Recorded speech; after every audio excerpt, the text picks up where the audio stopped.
Assalamualaikum warahmatullahi wabarakatuh. Apa kabar abang dan kakak semua? Semoga selalu sehat ya, dan semoga kita semua selalu dalam lindungan Allah Subhanahu Wa Taala.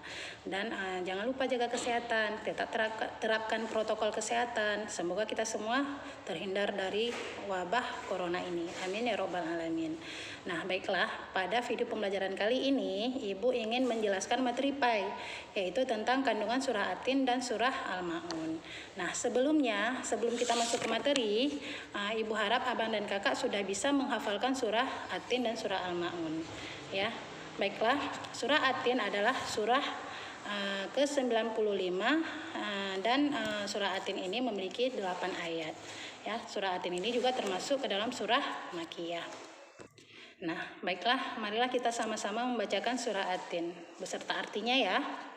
A'udzu billahi minasyaitonir rajim. Bismillahirrahmanirrahim. Wattini wazzaitun. Demi buah tin dan buah zaitun. Wa turi sinin. Demi gunung Sinai. Wa hadzal baladil amin. Dan demi negeri Mekah yang aman ini. Laqad khalaqnal insana fi ahsani taqwim. Sungguh kami telah menciptakan manusia dalam bentuk yang sebaik-baiknya. Tsumma radadnahu asfala safilin. Kemudian kami kembalikan dia ke tempat yang serendah-rendahnya. Illalladzina amanu wa amilus solihati falahum ajrun ghairu mamnun. Kecuali orang-orang yang beriman dan mengerjakan kebajikan, maka mereka akan mendapatkan pahala yang tidak ada putus-putusnya. Fama yukadzibuka ba'du biddin.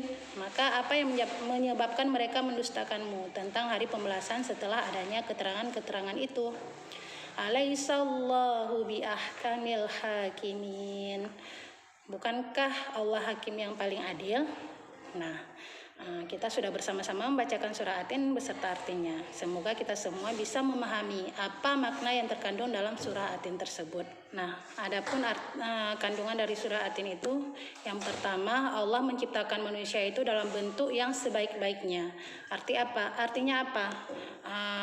Allah menciptakan manusia itu sebagai makhluk yang paling sempurna di muka bumi. Ya, karena apa? Karena manusia itu memiliki akal. Akal itu dapat membedakan mana yang baik dan mana yang buruk, mana yang boleh dikerjakan dan mana yang tidak boleh dikerjakan. Jadi itulah perbedaan manusia dengan makhluk-makhluk yang lain ya. Dan kemudian kandungan surah Atin yang kedua itu adalah hal yang menjadi pokok kemuliaan manusia adalah iman dan amalnya. Ini artinya yang membedakan seseorang itu di mata Allah itu bukan karena kekayaannya, bukan karena rupanya, tapi yang membedakan manusia itu di mata Allah itu adalah karena iman dan amalnya. Jadi siapa yang paling bertakwa di mata Allah, itulah yang paling memiliki derajat yang tinggi di mata Allah ya. Jadi semoga kita semua termasuk golongan orang-orang yang bertakwa kepada Allah ya. Amin ya robbal alamin. Nah itu adalah kandungan dari surah Atin ya. Kemudian kita lanjut ke kandungan surah Al-Ma'un. Nah sebelum kita mengetahui apa kandungan dari surah Al-Ma'un, marilah sama-sama kita membacakan surah Al-Ma'un tersebut. A'udzu billahi minasyaitonir rajim. Bismillahirrahmanirrahim. Ara'aital ladzi yukadzibu biddin. Tahukah kamu orang yang mendustakan agama? Fadzalikal ladzi yad'ul yatim. Maka itulah orang yang menghardik anak yatim. Wala yakhuddu ala ta'amil miskin. Dan tidak mendorong memberi makan orang-orang miskin.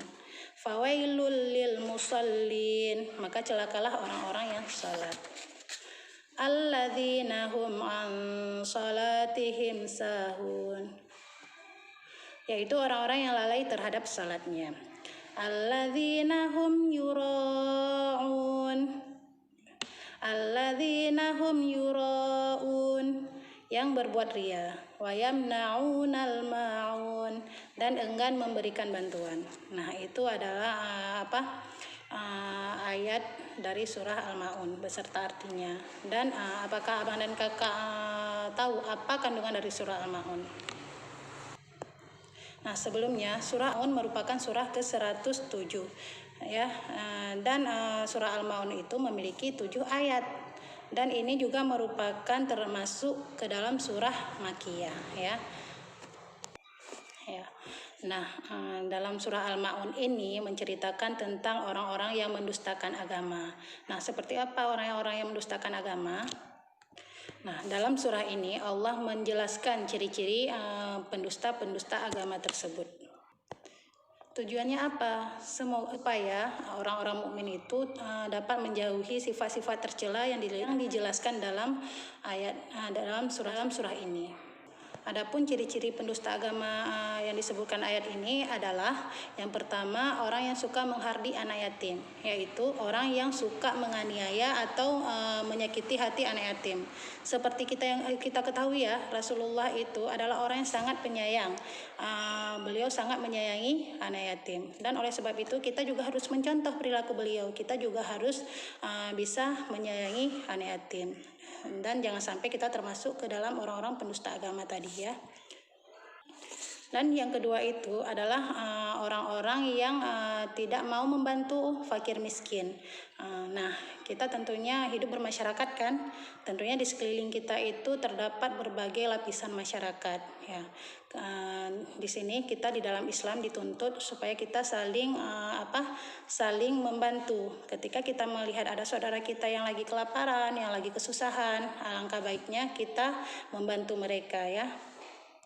Jadi kita dituntut untuk saling menolong ya. Ketika ada saudara kita yang tertimpa musibah, yang lagi membutuhkan bantuan kita juga harus membantu mereka. Karena apa? Karena sesama Islam itu kita semua bersaudara ya.